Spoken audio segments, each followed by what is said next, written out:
they were Muslim and they didn't know what's happening around the Arabs. They got really seriously agitated over this, and they felt Imam Hussein is like them.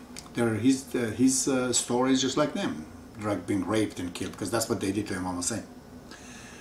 So one Persian from area of Afghanistan, where Arabs were not invading those areas at the early ages, his name is Abu Muslim.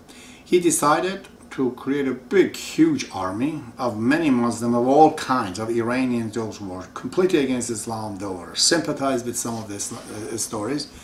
They came and attacked Arabian government, the Umayyad they called. The Umayyad regime, the first regime really, vanished. For 40, 50 years of invasion, gone. But Abu Muslim himself was the kind of Muslim. He thought the blood is the more important things, and the problem was that the successors had to come from the blood of Muhammad, and he chose somebody from the uncle, a descendant of the uncle of Muhammad, whose name was Abbas, and this fellow, I think his name is Al-Muntasir, Mansur Dawanevi. He comes becomes the first caliph of Abbasid. The Umayyad is gone, Abbasid comes. So when you look at it, God took a revenge from the Muslims when they went gone wrong. They killed the three successors. But the solution was not exactly God wanted it. Abbasid came in instead of actual Imams coming to the power. Abu Muslim didn't understand this well. Goes on for 600-700 years. At this time, Iranians, mostly they're Ismailites, as I said. There were like 6 Imam out of 12, they didn't understand everything. And on the other side, which is Iraq and Turkey and all other Islamic lands, there are huge, bad, huge Sunnis that are totally against these Imams. This time God sent a second solution, and is the horde of the Mongol hordes. Genghis Khan, he comes and completely eradicates everything in Iran, got rid of the Abbasid. The first time Umayyad was got rid of by Abu Muslim, this time Abbasid regime was got rid of by who? By Genghis Khan. Finished it off. And Muslims, they were Shiites, they were, wishy-washy about what the real Islam is. For the first time in Iran, from the northern Azerbaijan in Iran, Safiyuddin Ardebili, a true Islamic scholar, huge one, who understood Islam perfectly well, that has to be 12 Imam, he comes, became the militant and finished the Mongol horde, the successors, of Genghis Khan, his son Hulaku. He finished Hulaku and got rid of it. And for the first time after that, finally after 500-600, Muslims, Iranian became what? Became Shiites. At this time now, Iranian, they start to have their own muftis. That is, aside from their book, which I said for 500 years they did not have a particular mufti, or Sunnis they had to, because they didn't follow the Imams, they had to create their own Imams. But Shiites, they create their own muftis too, which the word Ayatollah you hear and there. It is these people, learned people, that they become famous, and a few other people, they testify that he is the Ayatollah. He becomes a mujtahid, meaning a doctor of the faith. This initiated from the Safavid around 7th century. So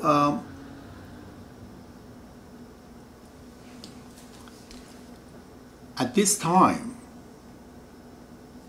when Safavid comes and these muftis comes, or these ayatollahs come and they write their own books, the first one of which that is there from Safavid, who started this, I think, is Sheikh Baha'i. That's got nothing to do with the Baha'i faith. This is 700 years before. This particular individual knew that the next prophet of God is Baha'ullah and the Baha'i faith, so he called himself Baha'i. He was a great individual that had written many, many books in all kind of area, serious. He wrote these books and explanations to the book is called Explanations of the Problems. They have these books. So But the Sufis, which there were many sects, I think, even at that time, this word called irfan means understanding, divine understanding. It gradually introduces in Iran, there are people that are into irfan. Now, irfan, which means divine understanding, it's really, again, accepting the oneness of God, Allah the God, the prophethood, and even the imamate. They will accept even the guardianship. But after which they think there are leaders. There are spiritual leaders, they call them Arif. Not exactly Sufi, they call them Arif. The one is a mystic knower. And they relate a lot of miracles and extraordinary deeds to these people. Remember, in Iran of the Islamic time, God, thousands and thousands, I would say more than 100,000, hundreds of thousands of books have been written in all the areas. I would vouch to say that from the beginning of Islam, from 3rd century, 300 years after Islam, till about 150 years ago, in this period, Iranians have written more books than the entire world combined, several times over. Many books they have written in all the areas. Mostly in the matter pertaining to religion, but they have gone everywhere, you know, name it. You have to go on the computer to go to Islamic, you know, and you see a lot of names, even they might be sounds Arabic, but they're actually Iranians. You know, a few of them, there are lots of them. So, today though, right now when you look at this so-called Arif and Irfan means divine understanding, Arif means the person, you know, who's a mystic knower. Usually they're weaponized with the writings, poetry. They were in the past. Whoever is an Arif, also he was a great poet. He would write things in poetry, most of the time. 95% of the time. Those who are famous as the great Sufis, great Arif, they have some books, all in poetry, beautiful poetry. So today, people have this feeling that, you know, we believe in Allah, also in Muhammad. Some of them was telling me that sure, Muhammad is the last prophet of God because there is no other prophet required. As mankind is grown up, we don't need it anymore. We are our own prophets. One of them was telling me that surely Muhammad was a great one, but so was we are, so was me, so was you, so was many others. We're all out there.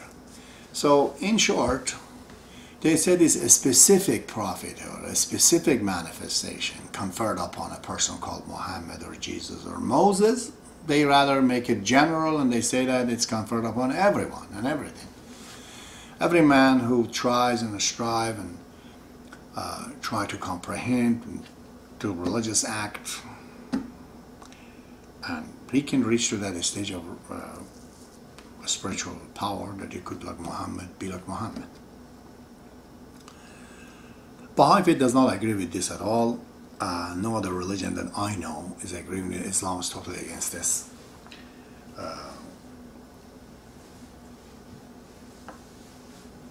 Let me give you one reason for it. I want to define. There are two definitions of bad in the Baha'i faith. While the definition of bad, Abdul Baha says, is a lack of good. The lack of light creates darkness, he says. For light, there's a source. For darkness, there's no source here. There's no originality. What's original is the light. If the light is gone, then there's darkness. The second definition of bad, he says, is the lack of good relationship. It says the poison in the snake is good for a snake, but it's not good for me. So there are a lot of poisonous relationships that it might be good for somebody, but it's not good for other people. This is where bad comes. In this definition, the second one explains the problem with this way of thinking that Baha'ullah sure is a great manifestation of God, but one of them was telling me that, look at your writing, Abbas, you are just like him. I told him, you are totally a stupid individual. You don't understand what you're saying. He said, but you are prejudiced against yourself, because I know your writing, I've seen it, your poetry is just as good as Baha'u'llah. I told him it might be. I don't disagree. It might look better, if that's what you think. But it's not original. You have to understand, it's not original. It's like I took the nature and reconstructed it. Baha'u'llah has created it from nothing. His authorance is coming as a creation, so original. Therefore it has such a great effect. I'm like a fruit on a tree. It might look a lot better than the trunk of the tree, than the root of the tree, but the fruit stays what? Few months and dies out and goes. But the root is there, next year brings new trees. So there could be millions of fruits on a tree in the lifetime of a tree, but it's got only one root. The root is Baha'u'llah. If you can't see its beauty, then you have not understood, the reality of the truth of the matter. You haven't understood it. So what the problem is that, going back to the problem, if you don't accept Baha'u'llah as the major manifestation of God, the specific, the only power, the biggest one, absolutely no one can come in comparison with him, because he's the one first time brought all these things up. If you have anybody along at his time said those things, I agree with you.